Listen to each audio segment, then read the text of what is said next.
Hey y'all, it's Ashton. So today we're going to go over the tools that you will need to use in case you want to refurbish anything, any small items, wood especially, anything like that. So we're going to start with this box. I like to organize everything and put it, like this box has all my paint stuff and paint accessories. The second box I'll show you has all the little things, and my third box has the big items. So we'll start with this. First, you're going to want some sponge brushes, preferably the disposable kind because they do get used up pretty easily. I got these at Walmart for a couple dollars, I believe. You want different shapes and sizes.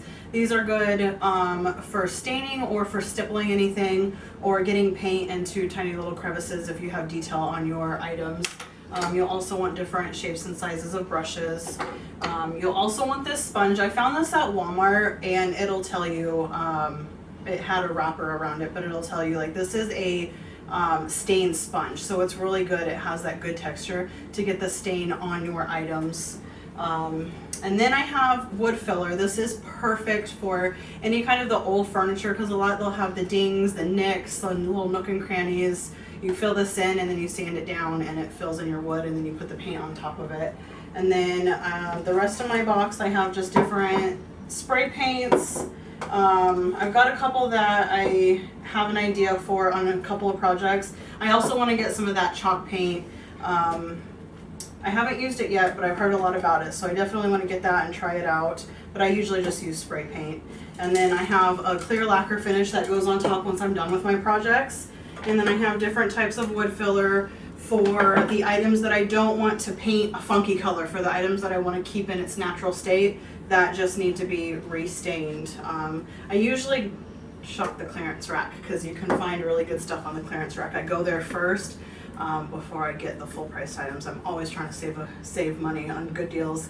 I also have a wax finish. This is for the chalk paint. I got this because it was on clearance, so I do need to get chalk paint, but I have that, and that goes on top. Once you're done, you have your you have your furniture painted with the chalk paint and then distressed. This is what goes on top of it.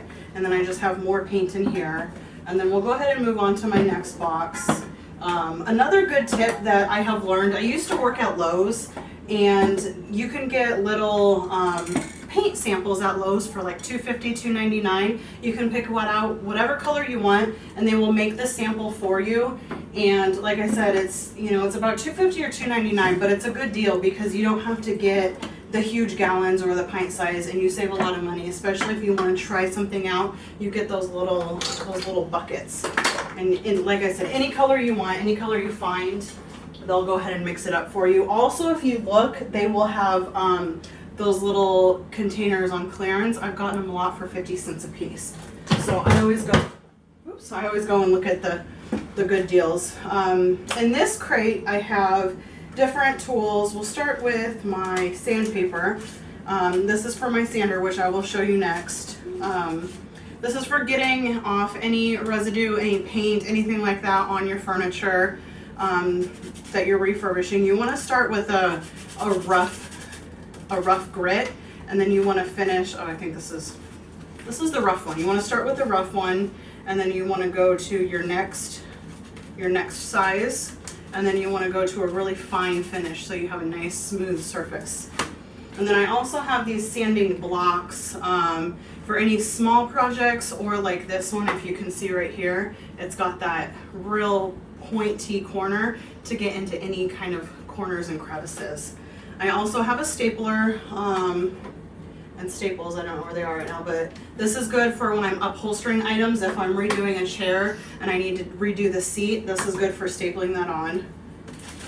And then I have my tarp and I use this to tape it down. I work on my balcony. I live in an apartment, so I'm trying to be very useful on my spaces. And so I use that. I tape it down over my surface. That way I don't get any paint or the real fine sand. When you sand and stuff like that, it leaves that residue everywhere. So I have that. I do have an apron somewhere that I usually wear. I have gloves, I have masks, and then I have little glasses if I'm not wearing my sunglasses outside. I have gotten the little, when I'm sanding, I have gotten that residue behind my contacts, and it fucking hurts. We'll just say that right now. I have hammer, nails, anytime you need to fix anything. If something is coming apart, if a backing of like a dresser is coming off, that is good for that. I have this screwdriver, which I love. It's my favorite screwdriver. It has all of these different sizes and shapes of screwdriver heads, so I have one screwdriver. I don't need 15 or 20 of them to find out what kind of screw I want. I have these two I use together a lot. I have bolt cutters and I have falling out, but I have a file kit, and these are, you know, good for metal filing. What I usually use these for is I make jewelry racks that I hang on the wall, and I go and I find like those little kitchen drawer knobs, like the drawer pulls, and sometimes they'll be a little too long depending on which ones I find. They'll be a little too long and they stick out the back of the piece of wood that I'm putting them on. So I use the bolt cutters to cut off the excess, and then I'll use these to shave it down so it's not, you know, you can't get cut on it.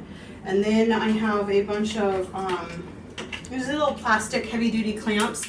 Anytime I need to keep something together that's drying or anything like that, if I need to secure something to a table. And then I just bought extension cord because like I said, I work out on my balcony, and for some reason there's not an outlet out there, so I have to run this through my door to plug anything in. I have these in case I staple something wrong or the staple goes in sideways. I use these to pull it out. And then I have this brush. This is good for any kind of unique or weird texture you want to get into the paint. Also, I use it to get in their little crevices to get the paint out. Those little crevices are a bitch to try to get everything out of. So we'll put all this away. I'll get on to the last box I have. And those are my big tools that I use. Into that really quick here. And let me tell you, I live in Arizona and I have to work on my balcony because, like I said, again, I live in an apartment, and right now I don't have much space, so I work on my balcony. And let me tell you how horrible it is to try to work outside when it's 115 degrees in the summer. So I cannot wait until I have a workspace or a room or a garage or something where I can do all my refurbishing, because it gets hot outside, which is why we're doing this video inside. But this box, so I have my saw anytime I need to saw a piece of wood in half, shorten anything. I got this at Walmart. It's really great because it came with this little case, and you put it in here and you saw, so you can do a straight line. You don't cut yourself, anything like that. I have my lacquer thinner. I use this most of the time if a piece of furniture has layers and layers of paint and sanding is just not going to do the job. I paint this on first and then I'll go and sand. And then, let's see, I have my Dremel tool. I use this a lot for my jewelry business to, you know, Dremel like little holes in my rocks. But I also use it, it came with a little kit, and there's like little sanding bits in here. And that's really good to get in those little crevices when you have a detailed piece of furniture. I'll use that to sand the paint out of those little tiny crevices. And then I have rags, good for cleaning stuff off, also to use for the stain. I can't think right now. And then I have paint tray. I have my sander. This baby is wonderful. This is good for big surfaces, to get all that paint, sand it down, get a good nice finish. And then lastly, I have, I'll open it up on this. I found this at Walmart. It was a really good kit. I can get it open. But this is my drill. The drill is not in here right now because I think I was hanging up pictures earlier, but it came with the drill, it came with the battery charger. It has all the little drill bits, all the little screwdriver heads. And then it has all these other, you know, there's another screwdriver, flathead, there's pliers, measuring tape, which is really good. This is a good tool. And then box cutter. So yeah, these are all the tools that I use on any project I do. I usually use the majority of these tools to, you know, sand things down, get them to a nice clean surface. You want a nice clean surface, and then you start painting. So if you guys have any tips or any advice or any like projects, ideas that you guys want to have me try, definitely go ahead and comment below. Any questions, anything like that, comment below. Definitely subscribe. I come out with videos every week. I will start going over the projects that I do. I'll definitely film as I'm doing those projects and show you how I do them and different tips and tricks that I picked up along the way. So yeah, definitely subscribe. I'll see you guys next week. Bye.